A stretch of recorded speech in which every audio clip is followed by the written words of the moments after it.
Hey everyone, the day you're watching this video is Wednesday, April 8th, and I hope you are doing well.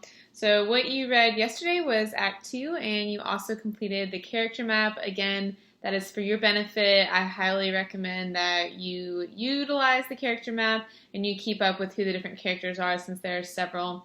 And, the girls have names that starts with H and all of that. So anyways, that's what you did yesterday. Today, Wednesday, April 8th, you see to watch this video of my analysis of a couple things from Act 2. So that's what we're going to talk about today. Let me know if you have any questions afterwards, but just going to touch on a couple of the key things. So first and foremost, very beginning of Act 2. So Act 2 starts on page 35. And first thing you should immediately note is that Robin Goodfellow, his name that we're going to refer to him as is Puck. So Puck is one of the fairies, and he is basically one of the servant fairies for Oberon. And just right off the bat, I circled his name. It says Robin. I put Puck because that's how we're going to refer to him. All right, a couple things you need to know about who he is as a character. So if you look at the bottom of page 37, these specific lines. So he says, I am that merry wanderer of the night. I jest to Oberon and make him smile. When I a fat and bean-fed horse beguile, nothing in likeness of a filly foal. And sometimes lurk I in a gossip's bowl, in very likeness of a roasted crab. And when she drinks, against her lips I bob, and on her withered dewlap pour the ale. And so essentially what Puck is saying here is he's saying he likes to play lots of different creatures, and he likes to play tricks, right? So he says, I'm that merry wanderer of the night, right? He's like, I like to roam around in the night, play tricks on people. He says, I jest to Oberon. So jest, think about a jester, right? So someone who entertains people, and so he is jesting for Oberon, to Oberon, and makes him smile, right? He says, sometimes I like to play tricks on women. All right, he talks about being on her drink, different things like that. And so, anyways, what you should understand about Puck is he is not the brightest, but he likes to play tricks. He's very funny, he's clever, and he likes to play tricks. So that's the first thing you should note from Act 2. So next thing I want you to pay attention to is the relationship between Oberon and Titania. So they are basically the royalty of the fairies, and Titania has something that Oberon wants. Titania has this Indian changeling boy, and we don't know much about him until we get to page 43. And so if you look at the top of page 43, Oberon says to Titania, he says, I do but beg a little changeling boy to be my henchman. And so if you don't know what that word means, henchman, it basically means like, some books tell you page or esquire, but think like handyman, right? Think somebody to help me out. I want him to just be with me during the day. And Titania says, no way, right? She says, you can't have him. But what I want to ask you is why? So why is she so adamant that she takes care of this changeling boy? And so to answer that, what you need to do is you need to look at the next passage. So if you look at line 127, Titania says, his mother was a votress of my order, and in the spiced Indian air by night, full often hath she gossiped by my side, and sat with me on Neptune's yellow sands. And so basically she's saying, actually, so the mother of this changeling boy was a friend of mine, right? So she was a woman who was supposed to basically serve Titania, and so she was part of Titania's order. And so unfortunately, this woman, because she was mortal, so she wasn't a fairy, she, of course, died. And so Titania says in line 141, she says, for her sake do I rear up her boy, and for her sake I will not part with him. And so she basically says, this woman who served me, I am now going to serve her and take care of her child because she's passed away. And so she says, no, Oberon, you cannot have him, which obviously does not make him happy. And so on page 45, Oberon, after Titania and her fairy servants leave, he says, thou shalt not from this grove till I torment thee for this injury. And so he is not pleased, and he says, Titania, you're not getting out of here until I make you pay for what you've done, right? You didn't give me what I wanted, so now I'm going to get back at you. So part of his plan, look at the bottom of page 45. So he calls in Puck, and he says, hey, Puck, I have this flower, and down towards the bottom of page 45. It says, "It fell upon a little western flower, before milk white, now purple with love's wound, and maidens call it love and idleness. He says to Puck, 'Fetch me that flower, the herb I showed thee once. The juice of it on sleeping eyelids laid will make or man or woman madly dote upon the next live creature that it sees.'" So, what does Oberon say? He says, "Puck, I've got this special flower. I want you to go get it because you can use its juice. If you put its juice on the eyes of a sleeping person, whenever they open their eyes, the first thing that they see, that's what they'll fall in love with." So we've got this magic love and idleness purple and white flower, and he says, "I want you to go get it." So Puck says, "Surely, I'll go do it." Once he leaves on the top of page 47, Oberon says, "This will make Titania give me back the changeling boy," right? She'll be so mad, she'll be upset, she'll say, "Change me back, I don't want to be in love with some weird creature, and I'll give you the changeling boy." So that is Oberon's plan. Next enters Demetrius and Helena. And so this back and forth exchange, I personally think, is kind of funny because they're using their words against each other. And so if you look at the bottom of page 47, Helena is basically like, "Oh, come on, won't you love me?" And Demetrius says, "No, I don't love you. I don't want anything to do with you." And he says at the bottom, he says, "Tell you I do not, nor I cannot love you." And Helena says, "Well, oh, even though you don't love me," she says, "even for that do I love you the more." Helena, get your act together, woman, because you don't know what you're doing. She proceeds to say, she says at the top of page 49, she says, "I am your spaniel, and Demetrius, the more you beat me, I will fawn on you." Ladies, not the best tactic. So she says, "I'm your spaniel," right? So spaniel is a kind of dog. And so she says, "Demetrius, the more you beat me, I will fawn on you." And so fawn means to have affection for. So basically, what Helena says to Demetrius, she says, "Demetrius, oh, it's okay. Even though you treat me terribly, I'll still love you. I'll still fawn on you. I'll still dote on you," right? No, we don't want to do that. And so, anyways, pretty laughable, right? But I know you guys have people who do this, right? They're not a good option for you, or they're not a good option for your friend, and you're like, "Don't do it," but they can't help themselves, right? So poor Helena here, she cannot help herself.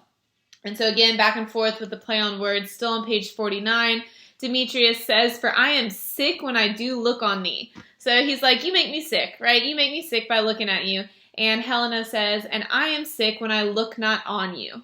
And so Helena replies and she says, "Oh, but it makes me sick to not see you," right? So Shakespeare being really clever with his words here, having a fun little back and forth. And Demetrius basically says, "Look, you can follow me. I don't want anything to do with you, but I'm not responsible if something happens to you," right? So this is on page 51 now. So they go off, and then in comes Puck. Puck has now gotten the flower, and Oberon says he's going to put the flower juice onto Tanya's eyes. So this is bottom page 51. He says, "I'm going to put it on her eyes, and who knows what she'll wake up to." He says, "Also, Puck, by the way." So Oberon had just seen this exchange with Demetrius and Helena. And so he says, "Also, I would like you to fix this love issue." So this is the top of page 53. He says, "A sweet Athenian lady is in love with a disdainful youth. Anoint his eyes, but do it when the next thing he espies may be the lady. Thou shalt know the man by the Athenian garments he hath on." So Oberon's got a plan now for this flower, right? So he says, "I'm going to take the juice, I'm going to put it onto Tanya's eyes, so whatever she wakes up to, she'll fall in love with. That's how I'll get my changeling boy back." And then he says, "But also, I feel bad, right? I feel bad for these Athenian lovers. So if you'll go put the juice on his eyes, this Athenian man," obviously Oberon doesn't know that it's Demetrius. He doesn't know his name. But he says, "Make sure you put it on his eyes so when he wakes up, he'll fall in love with the girl he was with," right? So, i.e., hopefully Demetrius will now fall in love with Helena. That's the end of scene 1. Enter scene 2. Titania is with all her fairies. And then come Lysander and Hermia. And so Lysander and Hermia, basically, they've been walking and walking. And so Lysander says, "Why don't we just get some rest, right? Let's go to sleep, have some time to recover, and then we'll wake up and continue on to my aunt's house tomorrow." And so while he's doing this, again, pay attention, right? He's trying to lure her into bed. So on page 57, Lysander says, "One turf shall serve as pillow for us both, one heart, one bed, two bosoms, and one trough." And Hermia responds, and she says, "No, good Lysander." She says, "For my sake, my dear, lie further off yet. Do not lie so near," right? She's like, no, no, no. You can't sleep with me, right? You got to sleep over there. And so they have a kind of cute little banter back and forth where she says, "No, you need to become," this is line 65, she says, "Such separation, as may well be said, becomes a virtuous bachelor and a maid." So she's like, "Look, we're not married, we're not sleeping together yet, and so you're going to sleep over there just as I told you to, and then we'll be good," right? So ladies, that is good. So take note there. Gentlemen, be a gentleman. Don't ever try and lure someone into bed. Just, making modern day analogies to A Midsummer Night's Dream. Hope you like it. All right. And so then keeping on with scene 2. So poor Puck, this is on page 59 now, poor Puck, he can't find this Athenian lover, right? So the person Oberon told him to find, he can't find him. But then lo and behold, he sees Lysander, and he's like, oh, perfect, right? This is who I was looking for, because all Oberon told him was you'll recognize him by his Athenian garb, right? By his Athenian clothing. So he sees Lysander, got the same kind of clothing as Demetrius, puts the juice on Lysander's eyes. So, of course, then in come Demetrius and Helena. And so, again, Demetrius is like, please stay away from me. Helena is finally left alone. She's utterly defeated. She can't believe that Demetrius has left her. And then she turns around and she says, oh my gosh, look, there's Lysander asleep, right? So she goes to wake him up. And of course, what has just happened to Lysander, but the love potion. So he wakes up, proceeds to tell Helena that he loves her. Helena, obviously, is quite confused. So if you look on page 63, so Helena's passage, she says, wherefore was I to this keen mockery born, when at your hands did I deserve this scorn? So she's like, are you serious? Are you now mocking me? Like, I know I said I wanted to be with you. Or excuse me. She's saying, I know I want to be with Demetrius, but like, you don't have to make fun of me just because I really love somebody, right? And so she's saying, I never did anything to deserve this scorn from you. Like, please just leave me alone. Don't make fun of me for falling over Demetrius, wanting to be with him. But Lysander, obviously, he's not aware that he's had the love potion. And so on 63, he says, basically, I'm going to leave Hermia. And he says in line 150, he says, all my powers address your love and might to honor Helen and to be her knight. So Lysander, now having been woken up by Helena, fallen in love with her because she was the first thing that he saw when he woke up. He tells her he loves her. She doesn't believe him. She leaves. And now he is determined to go find Helena since he, quote unquote, loves her now.